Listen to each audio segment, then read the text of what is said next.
Hey everybody, Tim Craig. Today I've got a special 20 I just worked on, and I actually got it set up for the overblows, you know, but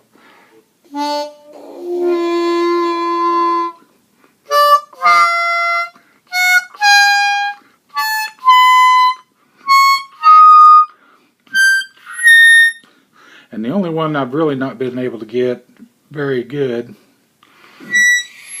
is the 10, so I can live with that.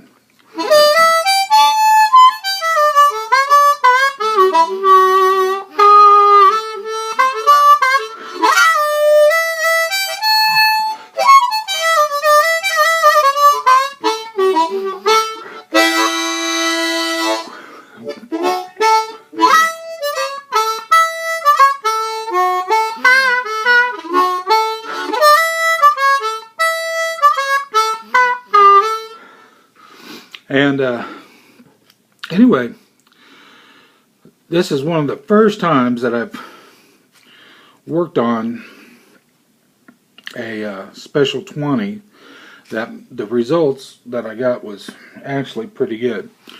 And so maybe it was just from my experience level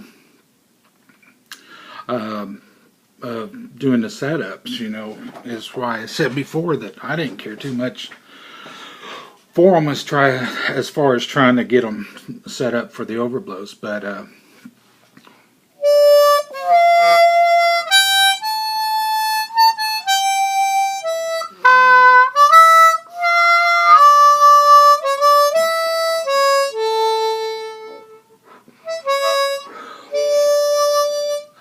anyway,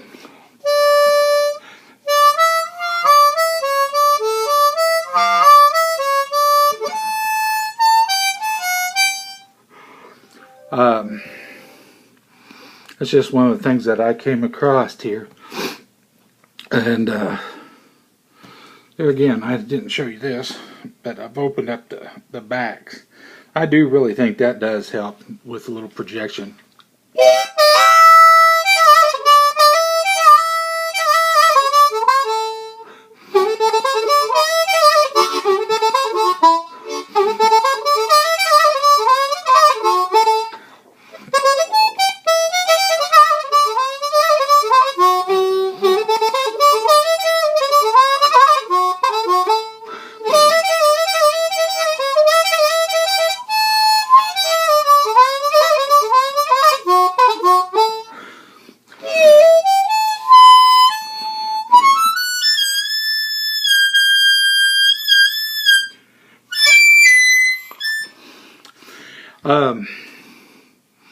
So I can't really fault the harp now.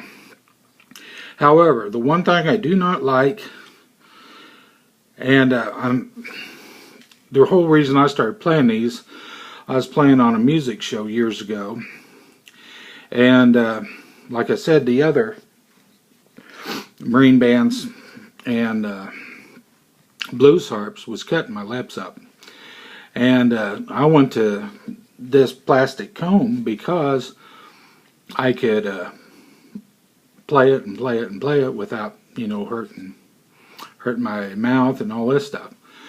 But I do wish that this was a solid plastic comb. I really think that definitely helps on your, you know, as long as it's flat, on your air loss and things like that. And anyhow, I just thought I'd bring this to you and show you the harp a little bit.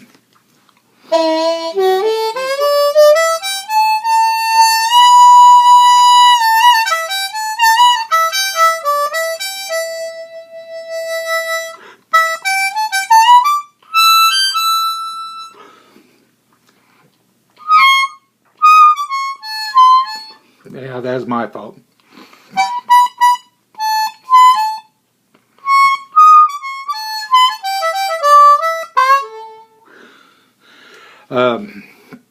Anyway, one of these days, I know other guys have done it too, and maybe one of these days I'll get where that I feel comfortable enough resetting these up that I will do, post something on it. But like I said, you can find all kinds of information here on YouTube, and this stuff has really been great.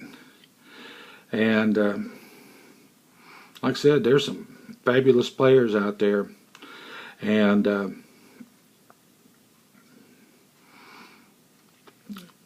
I would say Jason Ritchie and Adam Gessel, you ought to check out their sites.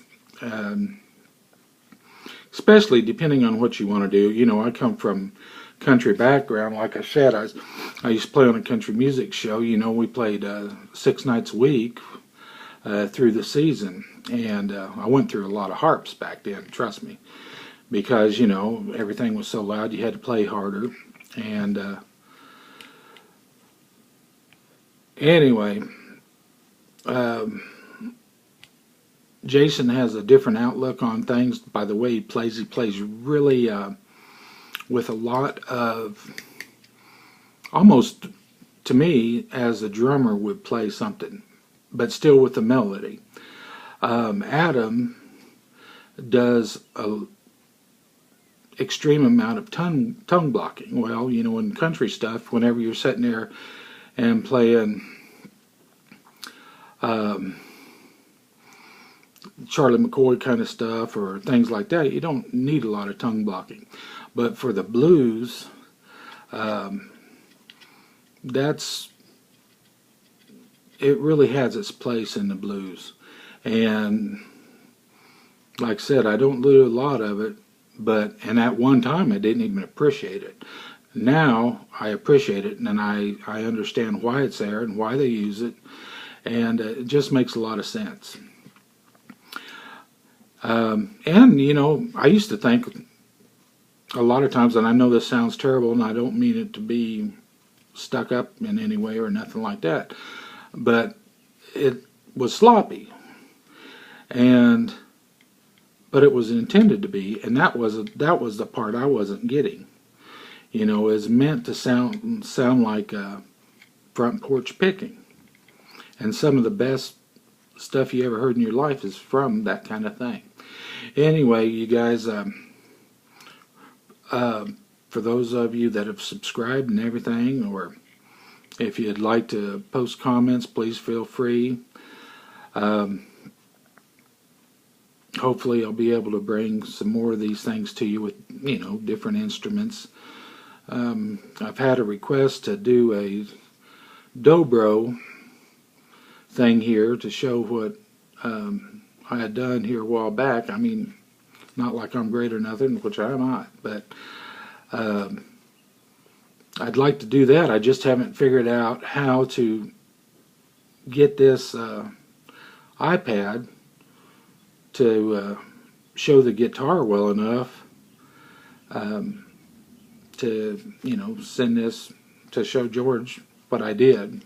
So anyhow, everybody take care and have a good afternoon.